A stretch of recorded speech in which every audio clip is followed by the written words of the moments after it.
Hello and welcome to another episode of Wishlist. Today joining me is Charles Liu. Hi, Charles. Hey, So, Charles, where are we talking to you from? Where are we Skyping to you from? I'm currently in Hong Kong right now. Well, today we're going to talk about Transformers 4 Age of Extinction, which is shooting in your neck of the woods, right? I've actually seen them shoot some of the scenes, I think last month, Oh, wow. that is, and it's pretty cool.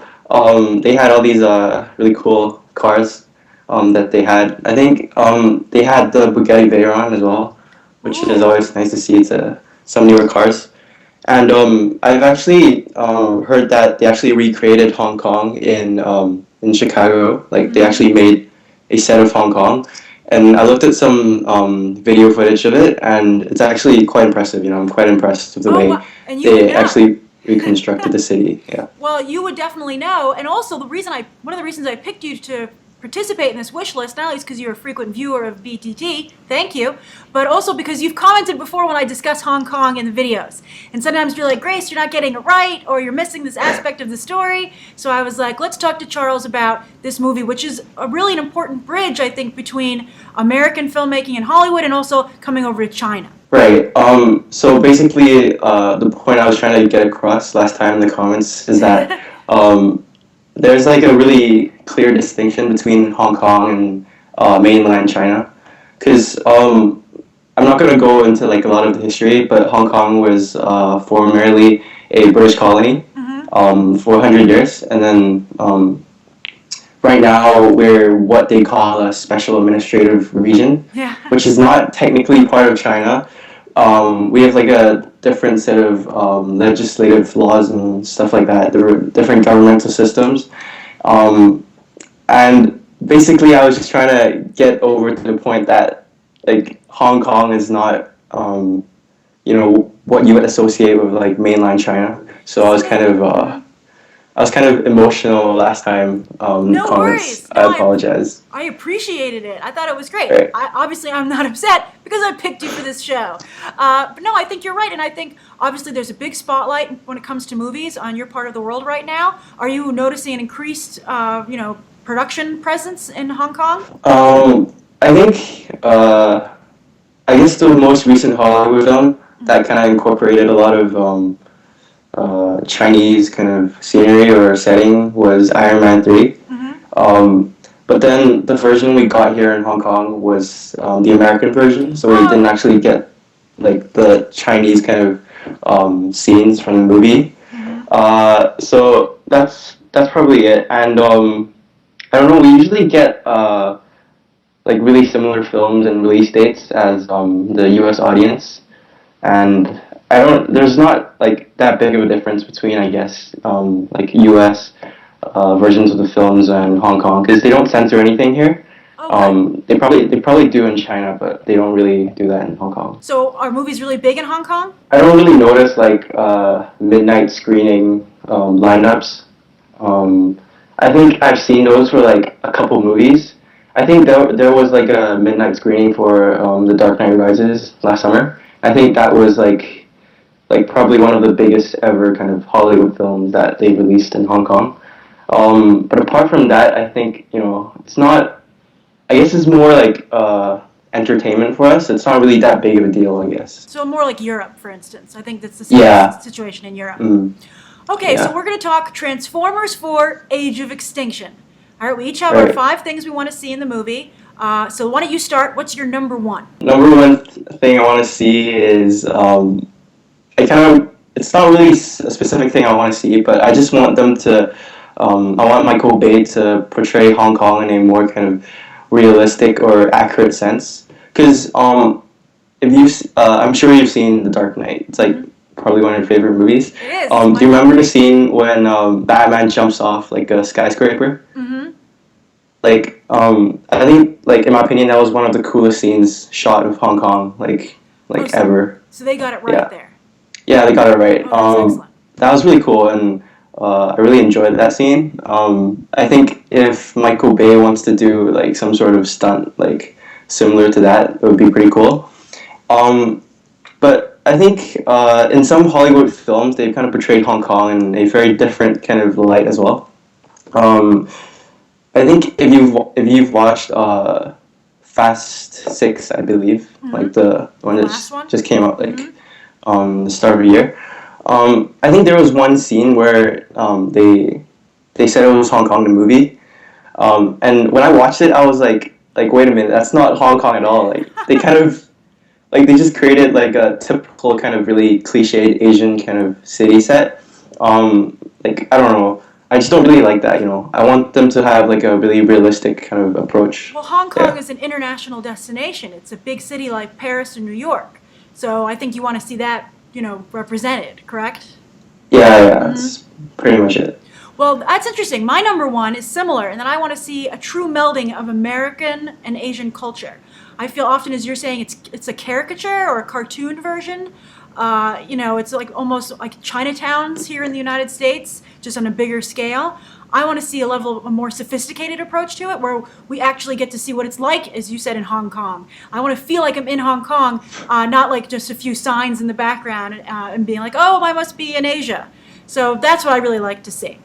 On a side note, do you agree with, the Chinese Film Council said that they want to see more positive portrayals of Asian characters and locations in Hollywood films, and that's going to become a stipulation, a requirement? Honestly, I don't really mind. Like, I don't really mind if like a Asian character is playing like a antagonist in the film. I don't think like we should really censor or kind of filter like the portrayal of Asian characters. I mean, it's important to have a realistic kind of portrayal of the city itself. But I don't, in terms of characters, I don't really mind. You know, like it's not really a big deal. Well, do you want to see like an Asian hero, or what if they're all bad guys or just extras? I guess the only Asian hero I've seen is like the Green Hornet, where Kato was Jay awesome. Chou. Yeah, he was fantastic Yeah. in that role. I don't know. I'm not really sure because in the comics most heroes are Caucasian anyways, so I don't really mind as long as it's a good movie. Are you a Gang Han fan or a Bingbing Li fan? They're not actually that popular here in Hong Kong. Hollywood's lied to us. Hollywood lied. I guess they're really popular in mainland China, but in Hong Kong they're not like big celebrities or anything. Got it. Okay. All right. So what's your number two? Number two, I know it's not gonna happen because they've already casted the whole film, but I kind of want to see Megan Fox or Rosie Huntington-Whiteley back in the film. Mainly because I think the kind of target audience for Michael Bay films are like I guess teenagers, like 14 to like 18-year-olds. I'm not asking for like major like sex appeal or anything, but I'm just saying it would be nice to kind of see them back in film, and I think it would attract a lot more kind of people to go see it. Well, they need some kind of thread to their past, right? This is like a clean break almost from the original Right. casts, right? They're bringing in all new people. I just wanted to add, I Sure. think they casted Nicola Peltz Yes, as from Last right. Airbender. Yeah, I'm not too familiar with her, but I don't know. I'm looking forward to what she can bring to the movie. So my number two is I would like to see Michael Bay prove the haters wrong. A lot of people, I enjoy his movies. You enjoy his movies. I think he does a good job, but he has these bad habits, and I don't want to see him give in to them this time around. I think people are expecting the worst, and I hope that he surprises them by actually delivering one of his good movies. I think he has some low points. I liked Pain and Gain. I liked The Last Transformers, actually. I wasn't a big fan of 2.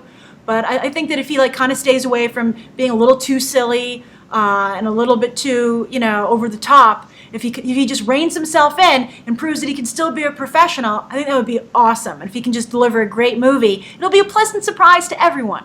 I don't know. I think when people mention Michael Bay, like the first thing that pops up in my head are like big explosions Yes. and like like CGI. I don't know. I think it would be cool if he kind of brings some kind of new twist into Transformers 4. Yeah. But I don't know. I kind of like his style of filmmaking. Like I think it's mainstream. It's exciting. It's fun to watch. But I don't know. It might not work for everyone. But personally, I think if that's how he likes to make films. I'm pretty cool with it. Oh, totally. He might have exploded himself into a corner a little bit, but I think that, there's nothing prettier than a Michael Bay frame. You know, they just look like stunning works of like modern art. I think they're beautiful. So I mean, I agree with you. So okay, so what's your number 3? Number 3, I actually want to see like cooler vehicles and cars in the film. It's probably because I'm really into cars. That's probably why. But I was looking at the list of vehicles that they had in this film, and they've had some pretty impressive cars, and I'm quite impressed. They have like the Chevrolet Camaro. They have like a defense medium tactical vehicle, the 2014 Chevrolet Corvette Stingray, and a lot of other cooler cars. So I'm really looking forward to it, and I think it would be pretty cool if they incorporated more of these kind of mainstream cars in the previous 3 films. Do you think they show enough of the cars in the movies? I think the problem with Transformers is that the cars kind of transform too quickly, so they only get like a couple seconds of the cars. But it would be nice if they showed more of the cars. What car do you think you're looking forward to the most out of that lineup? What can't you wait to see? Probably the Bugatti Veyron. It's the fastest production car in the world, and I think it's pretty cool for Hollywood to kind of put that car in their movies. Nice choice. All right, so my number 3 is that I want Mark Wahlberg to convince me that he is actually playing an inventor. I think that's crazy casting. I like it, though. I like that Mark Wahlberg tries to do different things and is willing to take risks. I'm actually a big Mark Wahlberg fan. I think he's, especially these days, I think he's really choosing interesting movies like Ted and Pain and Gain. And Michael Bay obviously likes him because he decided to cast him and replace Shia LaBeouf with him. But I just, I think that Mark Wahlberg, also like Michael Bay, has some bad habits. So I just want to see him, stick the landing.